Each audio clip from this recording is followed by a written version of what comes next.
Mas, ada pertanyaan. Ngeri kalau ini. Pocong apa kuntilanak? Matamu.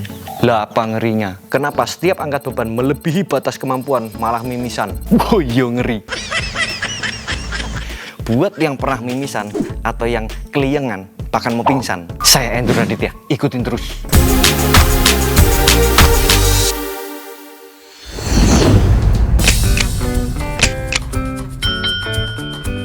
Banyak penyebab mimisan, tetapi ada 3 faktor yang sangat erat hubungannya sama latihan atau fitness atau gym atau workout. Kenapa tidak sedikit kejadian mimisan saat mengangkat beban, terutama beban yang sangat berat di mana orang harus mengerahkan segala kemampuannya? Untuk menjawab itu semua, ada hal yang perlu kalian ketahui lebih dulu. Ketahui apa? Jelasin aja belum? Ya sabar monyet.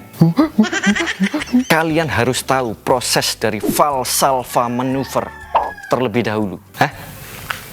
Pak Sawal apa?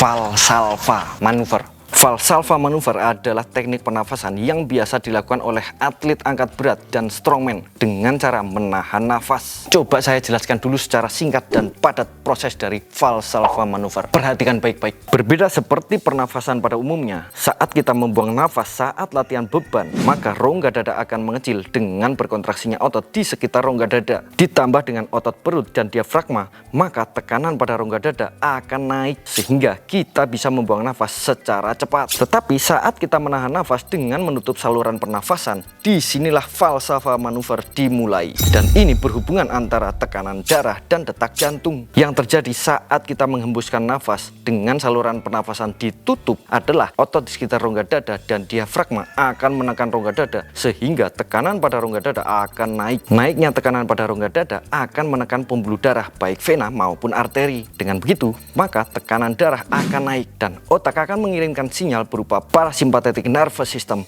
untuk menurunkan detak jantung. Inilah yang disebut fase pertama Valsalva manuver. Selanjutnya, yang seharusnya jantung menerima darah dari pembuluh darah vena, karena pembuluh darah tertekan, maka jantung tidak menerima darah dari pembuluh darah vena. Dengan begitu, arteri juga akan kekurangan darah dan tekanan pada arteri pun ikut drop karena kekurangan darah. Lalu otak akan menstimulasi sympathetic nervous system dan detak jantung akan kembali naik. Inilah fase kedua Valsalva manuver. Jika parasympathetic nervous system terstimulasi, maka detak jantung akan turun. Dan jika sympathetic nervous system terstimulasi, maka detak jantung akan naik dan diikuti naiknya systemic vascular resistance. Naiknya systemic vascular resistance akan berdampak pada mengecilnya pembuluh darah vena supaya darah lebih cepat kembali ke jantung. Jadi sekarang tekanan darah akan mengalami sedikit kenaikan karena jantung sudah mulai terisi. Dan parasympathetic nervous system pun akan terstimulasi lagi, maka detak jantung juga akan mengalami sedikit penurunan. Itulah yang terjadi saat kita melakukan Valsalva manuver. Umumnya kita menahan nafas sekitar 10-15 detik. Seselesainya kita menahan nafas, maka kita akan membuang nafas yang tersisa. Kita membuka kembali saluran pernafasan. Yang terjadi selanjutnya, tekanan pada rongga dada menghilang dan tekanan darah pun kembali mengembang dan menyebabkan tekanan darah menurun. Dan sympathetic nervous system pun kembali terstimulasi untuk mengimbangi menurunnya tekanan darah dengan menaikkan lagi detak jantung. Inilah fase ketiga Valsalva manuver. Selanjutnya, setelah yang tadinya pembuluh darah vena mengecil, sekarang melebar dan darah yang tadinya tertahan kembali ke jantung, sekarang banyak masuk ke jantung. Dengan begitu, jantung penuh dengan darah untuk dipompa melalui arteri dan tekanan darah pada arteri akan naik kembali. Seiring naiknya tekanan darah pada arteri, parasympathetic nervous system kembali terstimulasi dan detak jantung kembali turun. Inilah fase keempat Valsalva manuver yang merupakan fase terakhir. Selanjutnya, karena semua sudah rileks, maka tekanan darah dan detak jantung akan kembali normal. Itulah proses yang terjadi saat kita melakukan Valsalva manuver atau saat kita menahan nafas. Kayaknya nggak sampai otak saya mas ya. Ya kan bisa diulang lagi blok. Tetap aja nggak hafal. Kan goblok. Blok.